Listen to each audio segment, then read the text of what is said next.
సుమన్ టీవీలో మీ business promotions కోసం ఈ కింది నెంబర్ను సంప్రదించగలరు.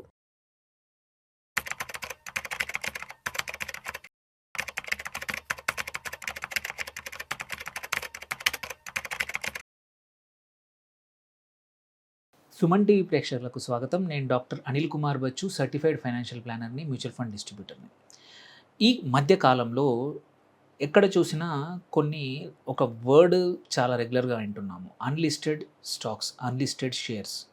సో అన్లిస్టెడ్ స్టాక్స్ ఆర్ షేర్స్లో ఇన్వెస్ట్ చేయడాన్ని unlisted stock investing or pre IPO investing అంటూ ఉంటాం. సో ఇది అంటే ఏంటి? ఇది మంచిదేనా? అందరికీ ఇన్వెస్ట్మెంట్ పనికొస్తుందా? ఇట్లాంటి షేర్లలో కొంటే నష్టాలేంటి, లాభాలేంటి, తీసుకోవాల్సిన జాగ్రత్తలేంటి అనేది ఈ వీడియోలో చెప్పబోతున్నాను. ఇట్స్ వెరీ ఇంపార్టెంట్, చాలా యూజ్ అవుతుంది అందరికీ. ప్రతి ఒక్కరూ వింటున్న మాట, ఎక్కువగా అవైలబుల్ లేని కంటెంట్ తెలుగులో. ఇది పక్కా మీ ఫ్రెండ్స్కి, మీ కొలీగ్స్కి ఎవరికైనా షేర్ చేయండి అండ్ తప్పకుండా చూడనివ్వండి. చివరి వరకు చూడండి. లాట్ ఆఫ్ ఇన్ఫర్మేషన్ సమ్మరైజ్ చేసి మంచి నష్టాలు, ఎందుకంటే చాలామంది డౌట్స్ ఉన్నాయి, ఆ డౌట్స్ అన్ని వీడియోలో క్లియర్ చేయడానికి ప్రయత్నం చేస్తాను. సో అన్లిస్టెడ్ షేర్స్ అంటే ఏంటి? మన ఇండియాలో major stock exchanges NSE, BSE, ఈ రెండిట్లలో లిస్ట్ అవ్వకుండా ఒక కంపెనీ యొక్క షేర్లు ట్రేడ్ అవ్వే దాన్ని అన్లిస్టెడ్, బేసికలీ లిస్టింగ్ కాకపోయే షేర్లని అన్లిస్టెడ్ అంటాము. ఆర్ దీన్ని ఇంకా కాలం ప్రీ ఐపీఓ షేర్స్, అంటే ఐపీఓకి వచ్చే ముందు చేతులు మారే షేర్స్ అనమాట ఇవి. సో ప్రైవేట్ మార్కెట్లో వీటి యొక్క మార్పిడి జరుగుతూ ఉంటుంది. సో ఇది ఎగ్జాంపుల్, చాలా కంపెనీస్ ఒక పర్మిషన్ దొరకడానికి టైం పడుతుంది లిస్టింగ్ కోసం. దానికన్నా ముందు క్యాపిటల్ రేజ్ చేయడానికి అన్లిస్టెడ్ షేర్స్ మార్గంలో అందరికీ అమ్ముతూ ఉంటాయి. అట్లాగే కొన్ని కంపెనీస్ ఈసాప్స్ అని క్రియేట్ చేస్తూ ఉంటాయి, అవి కూడా అన్లిస్టెడ్ కిందికే వస్తాయి. అండ్ ఇప్పుడు చాలా వెబ్సైట్స్, చాలా పోర్టల్స్ వచ్చాయి అన్లిస్టెడ్ కోసం. చాలామంది బ్రోకర్లు కూడా, స్టాక్ బ్రోకర్లు కూడా అమ్ముతూ ఉన్నారు. ఈవెన్ సో నాలాంటి డిస్ట్రిబ్యూటర్లు కూడా చాలామంది డిస్ట్రిబ్యూట్ చేస్తూ ఉన్నారు. సో ఇలాంటి టైంలో వీటిని ఏమైనా మినిమం రిక్వైర్మెంట్స్ ఉంటాయా? ఫస్ట్ దానికన్నా ముందు అసలు ఇవి ప్రోస్ అంటే లాభాలేంటి, నష్టాలేంటి ఫస్ట్ తెలుసుకుందాం. సో అన్లిస్టెడ్ స్టాక్స్లో పెట్టుబడి పెట్టడం వల్ల ఉన్న ప్రయోజనాలు ఏంటో చూసుకుంటే, ఫస్ట్ అర్లీ మూవర్ అడ్వాంటేజ్ అయితే ఉంటుంది కొన్ని కేసుల్లో. ఇది మోస్ట్ లాజికల్ రీజన్. ఎవరైనా పెట్టాలనుకున్నప్పుడు నిజంగానే మంచి వాల్యుయేషన్, నేను ఈ స్టాక్స్ కంపెనీలో ఇన్వెస్ట్ చేద్దాం అనుకుంటున్నాను, ఈ కంపెనీకి లాంగ్ టర్మ్ పొటెన్షియల్ వండర్ఫుల్గా ఉంది, ఇది మార్కెట్లోకి వచ్చినప్పుడు బాగా పెరగచ్చు, వాల్యుయేషన్ పెరగచ్చు, డిమాండ్ ఉండొచ్చు అనే ఉద్దేశంతో పెట్టడాన్నే మనం అర్లీ మూవర్ అడ్వాంటేజ్ అనుకోండి, అది చేస్తాయి. సో కొన్నింటికి ఇది కంపల్సరీ ఉంటుంది, లిస్టింగ్ గెయిన్స్ దొరుకుతాయి అనే ఉద్దేశంతో చాలామంది తక్కువ ప్రైస్ ఉన్నప్పుడు అర్లీ లెవెల్లో ఇంకో 1 or 2 ఇయర్స్కి వచ్చే ముందే, లిస్టింగ్కి వచ్చే ముందే కొనేస్తూ ఉంటాం. Second, portfolio diversification. కొన్ని కేసుల్లో ఏంటంటే లిస్టెడ్ మార్కెట్స్ అనేవి కోరిలేషన్ లేకుండా, ఆల్రెడీ నువ్వు చాలా లిస్టెడ్ స్టాక్స్లో పెట్టావు, దానికి సంబంధం లేకుండా కొంచెం పోర్ట్ఫోలియో నేను పెట్టాలనుకునే వాళ్ళు కూడా చాలామంది ఉన్నారు. ఎగ్జాంపుల్, కొన్ని కంపెనీస్ ఉన్నాయి. ఇప్పుడు ఐపీఎల్ అందరికీ పాపులర్, సిఎస్కే ఉంది, అన్లిస్టెడ్లో ఉంది. పవర్ ట్రేడింగ్ కార్పొరేషన్ ఒకటి ఉంది, అది కూడా అన్లిస్టెడ్లో ఉంది. అట్లాంటి కొన్ని డైవర్సిఫికేషనే కానివ్వండి, స్టాక్స్ కానివ్వండి, డైవర్సిఫికేషన్ కోసం దీన్ని అంటూ ఉంటాము, వాడుతూ ఉంటాం. ఐ గ్రోత్ స్టాక్స్లో ఉన్న వాటిలో ఎంటర్ అవ్వడం కూడా కొన్ని కేసుల్లో ఏంటంటే, ఇప్పుడు ఎగ్జాంపుల్ జెప్టో మొన్న అయింది, బట్ జెప్టో లిస్ట్ అవ్వకముందే, ఆర్ జొమాటో లిస్ట్ అవ్వకముందే, క్వైట్ ఫ్యూ కంపెనీస్ లిస్ట్ అవ్వకముందే మంచి గ్రోత్ ఉన్నప్పుడు తక్కువ ప్రైస్లో, వాల్యుయేషన్లో దొరికిపోతుంటాయి. అట్లాంటి కేసుల్లో లోయర్ ఎంట్రీ ప్రైస్ కోసం కూడా మనం ఇన్వెస్ట్ చేస్తూ ఉంటాం. అట్లాగే inflation edge real estate exposure కూడా మనం చేయడానికి కొన్ని ఈవీ కంపెనీస్ ఉన్నాయి, కొన్ని రిన్యూవబుల్ ఎనర్జీ అన్లిస్టెడ్ కంపెనీస్ ఉన్నాయి, హెల్త్ కేర్ డయాగ్నోస్టిక్స్ కంపెనీస్ ఉన్నాయి. ఇవన్నీ ఏంటంటే మ్యాక్రో పరంగా చూస్తే ఆల్రెడీ లిస్టెడ్ కంపెనీస్ వండర్ఫుల్గా చేస్తున్నప్పుడు వీటిల్లో ముందే ఇన్వెస్ట్ చేయడం వల్ల కొంచెం అడ్వాంటేజ్ తీసుకోవడం. అండ్ ట్యాక్స్ అడ్వాంటేజెస్ కూడా ఇందులో కూడా ఏంటంటే, 24 నెలల కన్నా ఎక్కువగా ఇన్వెస్ట్ చేస్తే ఇది కూడా లాంగ్ టర్మ్ క్యాపిటల్ గెయిన్గా క్వాలిఫై అవుతుంది. సో 12.5% ఈక్విటీ ట్యాక్స్ కడితే చాలు. సో అదే 24 నెలల కన్నా తక్కువ ఉంటే మాత్రం షార్ట్ టర్మ్ క్యాపిటల్ గెయిన్ అవుతుంది. లిస్టెడ్ షేర్స్కి అయితే 12 months, అన్లిస్టెడ్ మాత్రం 24 months అనమాట. సో ఇవన్నీ బాగానే ఉన్నాయి, మన లాభాలు చాలా బాగున్నాయి. బట్ నష్టాలేంటి, అది వెరీ ఇంపార్టెంట్ యాక్చువల్లీ.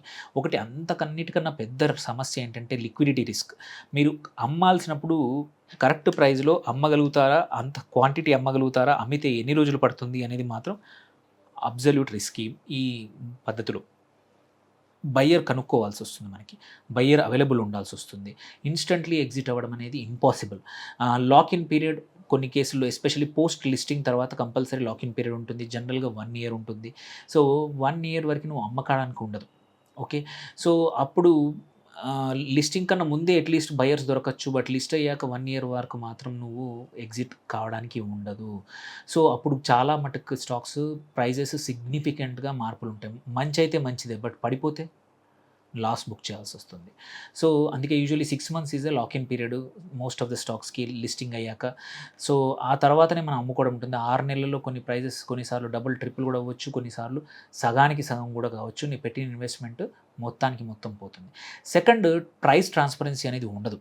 ఇక్కడ ఇదంతా కూడా ఒపేక్‌గా ఉంటుంది. అంటే అన్‌లిస్టెడ్ ప్రైస్ డిటర్మైన్డ్ బై ఏమంటారు, కాంబినేషన్ ఆఫ్ సప్లై కావచ్చు, డిమాండ్ కావచ్చు, అవైలబిలిటీ కావచ్చు, ఫైనాన్షియల్ పెర్ఫార్మెన్స్, మార్కెట్‌లో దాని ఉన్న విషయాన్ని బట్టి కూడా ప్రైస్ మారుతూ ఉంటుంది.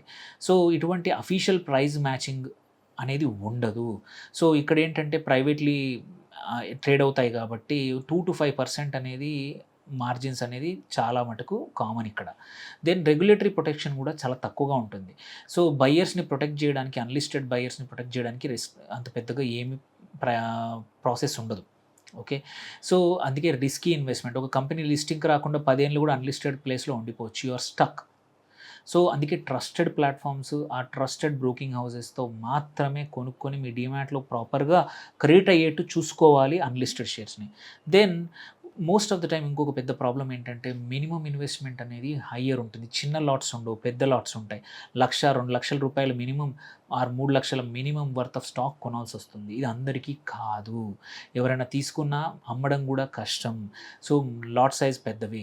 అండ్ ఇంకోటి, ఇన్ఫర్మేషన్ అనేది ట్రాన్స్‌పరెంట్‌గా ఉండదు. అసిమెట్రీ ఉంటుంది.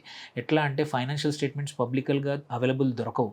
కొన్నిసార్లు క్వార్టర్లీ రిజల్ట్స్ కానియండి, యాన్యువల్ రిపోర్ట్స్ కానీ అంత యాక్సెస్‌గా అవ్వవు, డిస్క్లోజ్ అవ్వవు. సో, మేనేజ్మెంట్ యొక్క క్వాలిటీ గానీ, ఆర్డర్ బుక్ గానీ, వాళ్ళ క్యాష్ ఫ్లోస్ కానీ అంత ట్రాన్స్‌పరెంట్‌గా ఉండకపోతే నువ్వు ఉంచుకోవాలా లేదా, అడిషనల్ చేయాలా లేదా అనే డిసిషన్స్ కూడా తీసుకోవడం చాలా కష్టం. అండ్ ఐపీఓ అసలు రాకపోవచ్చు. మనం చూస్తున్నాం ఎన్ఎస్‌సి ఇప్పుడు వస్తోంది. ఎన్నో సంవత్సరాల నుంచి, 10 సంవత్సరాల నుంచి ఎన్ఎస్‌సిలో ఇన్వెస్ట్ చేసిన వాళ్ళున్నారు. సో, 10 సంవత్సరాలు వెయిట్ చేస్తూ ఉన్నారు. ఆర్ మధ్యలో మంచి ప్రైస్ వస్తే అదృష్టవంతులైతే అమ్ముకునే అవకాశం ఉంటుంది. దెన్ ఇంకొకటి ఏంటంటే వాల్యుయేషన్ బబుల్. మనం చూసాము టాటా క్యాపిటల్ లాంటి కంపెనీస్ ఓపెన్ మార్కెట్‌లో 1,200, 1,300 కూడా అన్‌లిస్టెడ్‌గా వెళ్ళాయి. ఆ తర్వాత లిస్టింగ్ అయ్యేప్పుడు 800కే పడిపోయింది. So, that's a huge loss అనమాట. సో, ఇవన్నీ రిస్క్స్ మాత్రం కంపల్సరీ ఉంటాయి. సో, లిస్టింగ్ చేసే అన్‌లిస్టెడ్ కొనేప్పుడు మాత్రం ఈ ప్రోస్, కాన్స్ కంపల్సరీ వినండి. క్వెషన్ ఉంటే మాత్రం మీ అడ్వైజర్‌ని మాత్రం పక్కా కనుక్కోండి. దాంతో పాటు ఇప్పుడు కొన్ని అన్‌లిస్టెడ్ స్టాక్స్, ఇప్పుడు ఎన్ఎస్‌సి ఆల్రెడీ లిస్ట్ అయిపోయింది, దగ్గరకొచ్చింది. ఇప్పుడు కరెంట్‌లీ అన్‌లిస్టెడ్ ప్రైసెస్ 2,060 దగ్గర ఉంది. మార్కెట్‌లో లిస్ట్ అయ్యేప్పుడు ఎంత వస్తుందో తెలీదు. That's a risk that we are taking.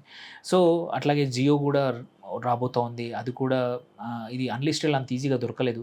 అట్లాగే ఫోన్‌పే ఒకటి ఇప్పుడు అన్‌లిస్టెడ్‌లో అవైలబుల్ ఉంది. కొన్ని ఫ్లిప్‌కార్ట్ లేవు కానీ కొన్ని సెక్టర్ స్పెసిఫిక్ సీఎస్‌కే నేను చెప్పాను. అది చాలా రోజుల నుంచి, అట్‌లీస్ట్ 3, 4 సంవత్సరాల నుంచి అన్‌లిస్టెడ్‌లో ఉంది. ఎప్పుడొస్తుందో తెలీదు.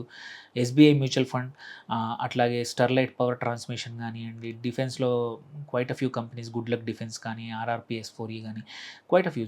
జెప్టో ఉంది. NCDEX wonderful company which is అన్‌లిస్టెడ్‌లో అవైలబుల్ ఉంది. ఫార్మీజీ కూడా అవైలబుల్ ఉంది.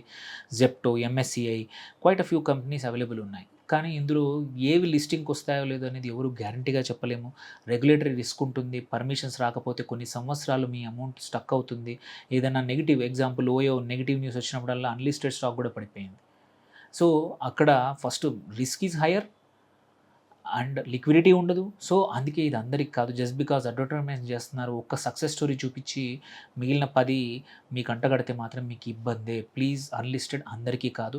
లిస్టెడ్ స్టాక్స్‌లో ఇనఫ్ ఆపర్చునిటీస్ ప్రతిరోజు ఉంటాయి. అన్ని రకాల స్ట్రాటజీస్ ఉన్నాయి. వాటిని చూసుకొని వాటిలో ఇన్వెస్ట్ చేసుకోవడం మంచిది. హై నెట్ వర్త్ ఇండివిజువల్స్ కానీ, డిస్పోజబుల్ ఇన్కమ్ చాలా ఉండి, చాలా సంవత్సరాల వరకు డబ్బులు అవసరం లేని వాళ్ళు మాత్రమే అన్‌లిస్టెడ్‌లో పెట్టండి. అండ్ దట్ టు మీ టోటల్ పోర్ట్‌ఫోలియోలో 8-10% కన్నా ఎక్కువగా ఎక్స్‌పోజర్ ఇవ్వకండి. సో, ఇది అన్‌లిస్టెడ్ షేర్స్ యొక్క ఇన్వెస్ట్‌మెంట్స్ కోసం యొక్క ఇన్ఫర్మేషన్. మీకేమైనా క్వెషన్స్ ఉంటే పోస్ట్ చేయండి, రీచ్ అవుట్ అవ్వండి. Thank you for watching. Please share this video to me friends, family అందరికీ. ఎందుకంటే ఇది ఫ్యాడ్ లాగా ఎక్కువ అడ్వర్టైజ్మెంట్ జరుగుతూ ఉంది. దీనికి మోసపోవద్దు ఆర్ తెలియకుండా ఇబ్బందులకు గురి కావద్దు. Thank you for watching. Signing out, doctor Anil Kumar Bachu.